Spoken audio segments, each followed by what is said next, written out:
At least 50 Republicans are expected to break ranks, which has forced Trump to now claim he's for the files being released. After almost a year of saying he didn't want to release, after a year of stalling, hedging, browbeating members of his own party last night, all of a sudden, Trump reversed course completely.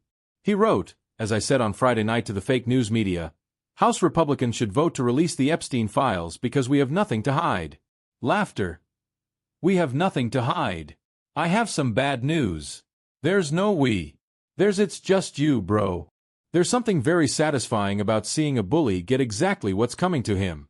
And to see the bully in question be the President of the United States.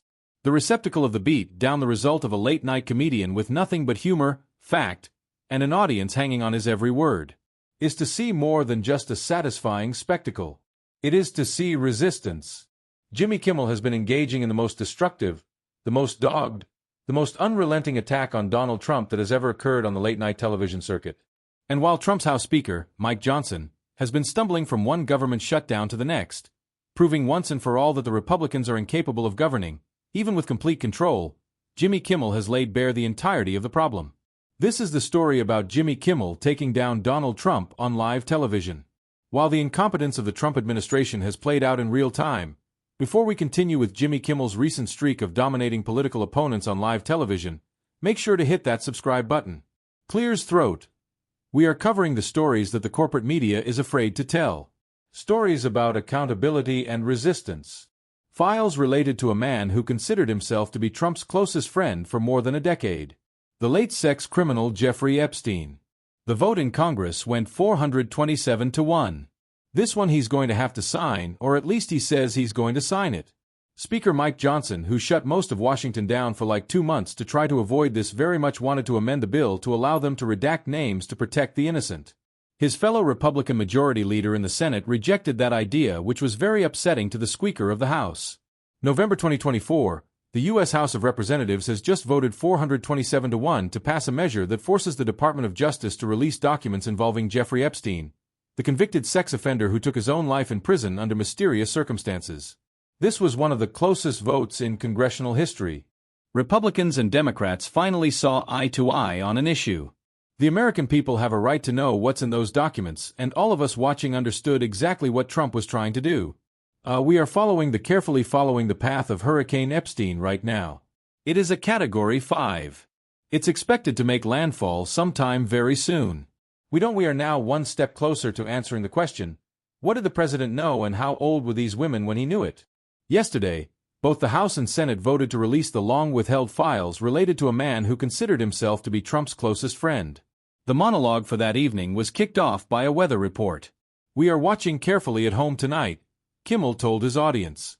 His deadpan delivery spoke on. We are carefully following at home. It is a Category 5.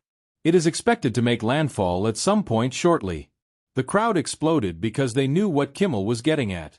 The president spent years promising to unleash the files, promising transparency and a desire for the truth to be told. But with Congress assenting to making them available to be seen, Trump has been http://www.rottentomatoes.com. The crowd exploded because Kimmel had summarized in one sentence what all those protesting and marching were thinking and feeling. His long-standing affiliation with Trump and his disgusting conduct towards women. We are one step closer to answering. Kimmel ended with what might be his biggest burn in his career. Jimmy, I'm the cheering host. Thanks for watching and thank you for joining us on, cheering. I don't know about you, but for me it was a very big day today. Do you know why it was a big day today, GMO? Because of the Jeffrey Armstein list. No. The Jeffrey Alpine list. No, Einstein. What? Oh, Jeffrey Einstein. Yeah. Right. Of course. Yeah. You sit there every night. You think it's Einstein? No. Okay. All right. The lawsuit concerning a female who claimed that Trump raped her at an Epstein party when she was just 13 years old. All of its snorts condensed into one perfect brutal question. Kimmel was just getting going. Congress went 427-1. He said it was such a landslide Trump might actually be able to rebury the Epstein files under it. He said, explaining a rebury as a rebinding of a file with a new cover or title. The punchline had several. The President of the United States, just an hour or so after the end of Kimmel's program, was up past midnight threatening a television network to fire a comedian for poking fun at him. It's pathetic, a form of authoritarianism.